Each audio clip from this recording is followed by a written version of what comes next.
सास की 3 अनाड़ी बहुएं। आशा अपने रिश्तेदारों की बात मानकर अपने तीनों बेटों की शादी गांव की लड़की से करवा तो देती है, पर जब आशा अपनी तीनों बहू दिया, दिशा और काव्या के साथ घर आती है तो उसकी तीनों बहुएं अजीब हरकतें करती हैं। अरे माँ जी, ये तो घर कितना बढ़िया है, मिट्टी का तो नामो निशान नहीं है, देखने से तो पक्का घर लग रहा है। बहू, लग नहीं रहा, हमारा घर पक्का ही है। तुम्हें यहाँ मिट्टी के घर नहीं मिलेंगे और ना ही चूल्हे में लकड़ी डालकर खाना बनाना पड़ेगा। इसका मतलब यहाँ पे लाल लाल जो बड़ा सा होता है सिलेंडर, वह इस्तेमाल किया जाता है। अरे हमारी तो चांदी चांदी हो गई ऐसा ससुराल पाकर।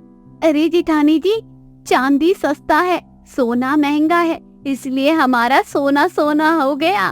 अरे दिया, ये तुम कैसी बच्चों जैसी बातें कर रही हो। अरे बेटा, बहू पर भड़क मत, ये तीनों पहली बार शहर आई है, अभी ये तीनों अनाड़ी हैं, इसलिए ये इस तरह की बातें कर रही है, पर समय के साथ सब समझ जाएगी और सीख भी जाएंगी। चलो बहू, मैं तुम्हें अपना पूरा घर दिखाती हूँ और बताती हूँ यहाँ के तौर तरीके किस तरह से क्या होता है। आशा बड़े ही प्यार से अपनी तीनों बहुओं को ले जाती है और पूरा घर दिखाती है, पर उसकी तीनों बहुओं के भेजे में कुछ नहीं घुसता और अगले दिन तीनों हाथ में कपड़ा लेकर नहाने के लिए घर में इधर उधर घूमने लगती हैं और थोड़ी देर बाद वो अपनी सास से कहती है, माँ जी, यहाँ का नलका कहाँ है? हम यहाँ कब से घूम रहे हैं, जब तक पानी नहीं मिलेगा नहाएंगे कैसे? और यहाँ मिट्टी भी नजर नहीं आ रही है, हम सर कैसे धोएंगे? अरे बहू, मैंने कल तुम्हें बताया था ना कि इस नल से पानी नहीं आता और तुम तीनों का अलग अलग तुम्हारे कमरे में ही गुसलखाना है, उसमें जाकर आराम से नहा लो। आशा अपनी तीनों बहुओं को उनके कमरे में ले जाती है और नल चलाकर दिखाती है, जिसके बाद आशा की तीनों बहुएं बाथरूम में आराम से नहाती है और कुछ देर बाद वो तीनों नहाकर निकल जाती है। पर आशा की सबसे छोटी बहू काव्या अपनी साड़ी लेकर अपनी सास के पास जाती है और नहाने के बाद अपनी सास से कहती है, माँ जी, यहाँ की कैसी मिट्टी है, सर में खुजली हो रही है।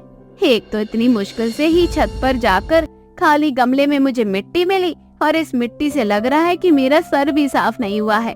बहू, तुझे मिट्टी से सर धोने की क्या जरूरत थी? तुम्हारे बाथरूम में शैम्पू, साबुन, तौलिया, पानी सब कुछ रखा है, फिर क्यों ऐसी हरकतें कर रही हो? अरे तुम्हें यहाँ आए पूरा 1 दिन हो गया है और मैंने समझा दिया है, अब तीनों तुम अनाड़ी तो रहे ही नहीं।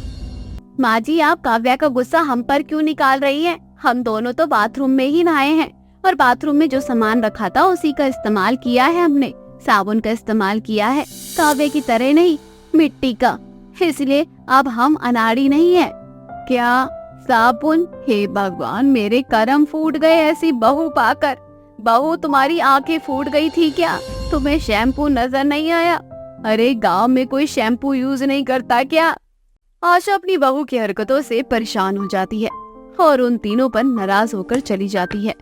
समय यूं ही बीतता है और धीरे धीरे समय के साथ आशा की तीनों बहू घर में ढल जाती है, पर वो तीनों अब बाहर के लिए भी अनाड़ी थी। ऐसे ही एक दिन आशा अपनी तीनों बहू को बाजार ले जाने की सोचती है। बहू, तुम तीनों जब से आई हो घर में ही पड़ी रहती हो, रात को जब तुम्हारे पति आएंगे तो मैं उनको कहूँगी कि तुम्हें कहीं बाहर घुमाने ले जाए, फिलहाल तुम तीनों मेरे साथ बाजार चलो। माँ जी, अब तो हम अनाड़ी नहीं है ना, इसलिए आप हमें बाजार ले जा रही हो ना? हाँ बहू, अब तो। आशा की तीनों बहुएं जबरदस्ती अपनी सास के हाथ से सब्जी का थैला ले लेती है और खुद अकेली बाजार चली जाती है, पर वे तीनों अनाड़ी थी। आशा के बताए हुए रास्ते पर ना जाकर किसी दूसरे रास्ते पर निकल जाती है और पूरी रात भटकती है। पर उन तीनों की किस्मत अच्छी होती है कि उन तीनों को रास्ते में उनके पति अतुल, नीरज और अमित मिल जाते हैं और वे उन्हें अपने साथ घर ले आते हैं। अरे बहू, तुम तीनों कहाँ चली गई थी? पूरा बाजार खरीदने लग गई थी क्या? वो माँ जी, हम तीनों यहाँ के लिए ना अभी अनाड़ी है, हमने गलत रास्ता पकड़ लिया था, इसलिए हम तीनों सब्जी भी नहीं खरीद सके। आपने इन तीनों अनाड़ियों को क्या सोचकर इस घर से बाहर निकाला, वो भी अकेले? मैंने आपको कहा था ना, ये तीनों यहाँ के लिए अनाड़ी हैं, जो यहाँ के बारे में कुछ भी नहीं जानती। एक तो ये तीनों रोड पर भटक रही थी, ऊपर से सब्जी वाले से भी बहस कर रही थी। वो तो भगवान का शुक्र अदा करो जो हम तीनों ने इन तीनों को देख लिया। माँ इन तीनों को घर से कहीं मत जाने दिया करो जब तक इन तीनों के भेजे में भेजा ना आ जाए। माना कि हम सब अनाड़ी हैं, पर इसका मतलब ये नहीं कि आप हमें खरी खोटी सुनाएंगे। हमें यहाँ आए 2 महीने हो गए हैं, लेकिन अब तक हम घर से बाहर नहीं निकले। जब तक हम कहीं जाएंगे नहीं तो हमें कैसे पता चलेगा? ऐसे तो हम सारी जिंदगी अनाड़ी रह जाएंगे। अगर आप तीनों भी गांव जाएंगे तो आप भी गांव के लिए अनाड़ी रहेंगे। वहाँ के तौर तरीके आपको भी नहीं आएंगे। दिया, दिशा और काव्या को अपने पतियों की बात का बहुत बुरा लगता है और वे तीनों ही अपने कमरे में चली जाती हैं। जिसके बाद आशा अपने तीनों बेटों से कहती है, बेटा मेरी तीनों बहू भले ही अनाड़ी है पर उनकी बात बिल्कुल सही है। हर इंसान नए शहर में और नए घर के लिए अनाड़ी होता है, पर समय के साथ वे सब सीख जाता है और फिर अनाड़ी नहीं रहता। अगर तुम तीनों अपनी पत्नियों को कहीं लेकर नहीं जाओगे तो सारी जिंदगी अपने ससुराल में अनाड़ी ही बनकर रह जाएंगी। इसलिए इन्हें कहीं लेकर जाओ, वहाँ के तौर तरीके सिखाओ, यहाँ के लोगों के साथ उठना बैठना सिखाओ। आप सही कह रही है। ये तीनों हमारी वजह से अनाड़ी रह गई, क्योंकि हम इन तीनों को कभी कहीं नहीं ले जाते, इस डर से क्योंकि हमारी बीवी गांव की है। पर अब हम अपनी बीवी को बाहर ले जाएंगे, क्योंकि अब हमारी बीवियां अनाड़ी नहीं रहेंगी। जिसके बाद अतुल, नीरज और अमित को जब भी टाइम मिलता तो वे तीनों अपनी बीवियों को बाहर घुमाने ले जाते। तो वहीं दूसरी ओर आशा भी अपनी बहुओं को कभी दुकान ले जाती तो कभी बाजार ले जाती और बाहर के लोगों से भी मिलवाती थी, जिस वजह से बहुत जल्द आशा की तीनों बहुएं अपने ससुराल में घुल मिल जाती है और इस तरह वे तीनों अपने ससुराल में अनाड़ी नहीं रहती।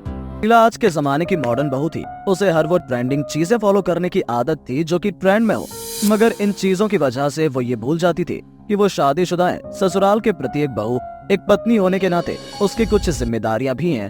ऐसे ही एक दिन शीला इंटरनेट पर देखती है कि मेहंदी वाले ब्लाउज बहुत ट्रेंड में है। उस ब्लाउज को देख शीला मुस्कुराते हुए कहती है, अरे ये क्या, ब्लाउज में मेहंदी का डिजाइन, ये तो बहुत यूनिक लग रहा है, इसे ट्राई करना तो बनता है। वैसे बहुत ही क्रिएटिव माइंड वाले इंसान ने इस मेहंदी वाले ब्लाउज का डिजाइन क्रिएट किया है। कुछ भी कहो, मुझे तो बहुत पसंद आया। अब तो मैं इस मेहंदी वाले डिजाइन का ब्लाउज बनवा कर ही रहूंगी।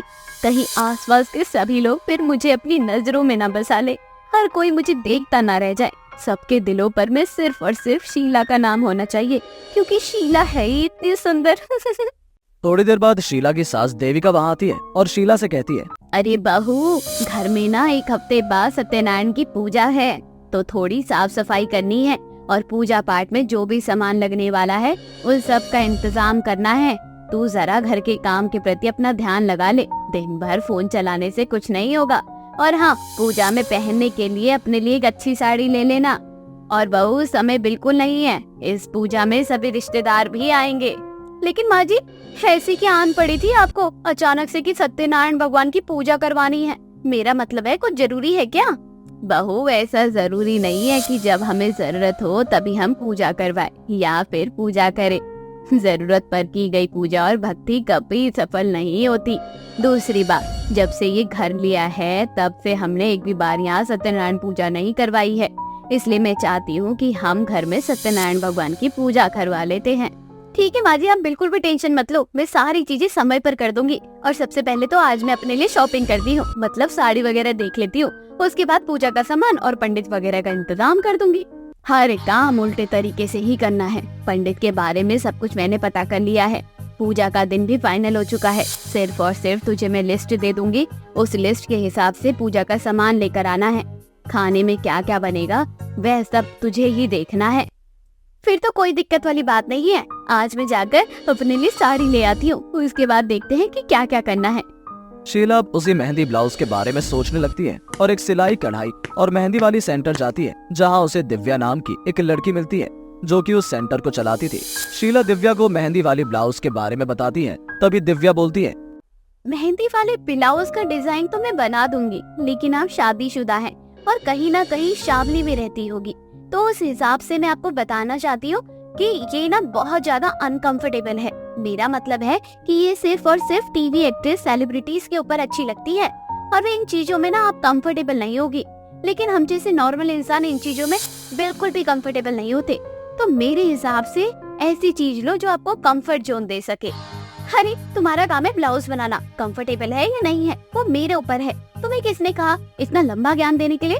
देखिए मैडम, आपकी मर्जी है, बाकी मैं बना दूंगी, मुझे क्या, मुझे तो पैसे और काम से मतलब है। दिव्या के लाख समझाने के बाद भी शीला तो अपने ताव में थी। उसे वही मेहंदी वाला डिजाइन चाहिए था अपने ब्लाउज में। अब क्या था, दिव्या उसका ऑर्डर ले लेती है और कहती है, ब्लाउज का आगे का हिस्सा तो मैं बना दूंगी, लेकिन जिस दिन आपको ब्लाउज ले जाना हो उस दिन 3-4 घंटे पहले आना मेरे पास। 3-4 घंटे पहले आओ? लेकिन किस लिए? इसलिए मैडम, क्योंकि बैक साइड में पूरा डिजाइन मेहंदी से किया गया है, तो आपके पीठ पर मुझे मेहंदी से ही ब्लाउज का डिजाइन बनाना पड़ेगा, इसलिए थोड़ा सा समय लगेगा, और मेहंदी को सूखने का भी तो टाइम देना है ना हमें। अच्छा ठीक है, मैं आ जाऊंगी।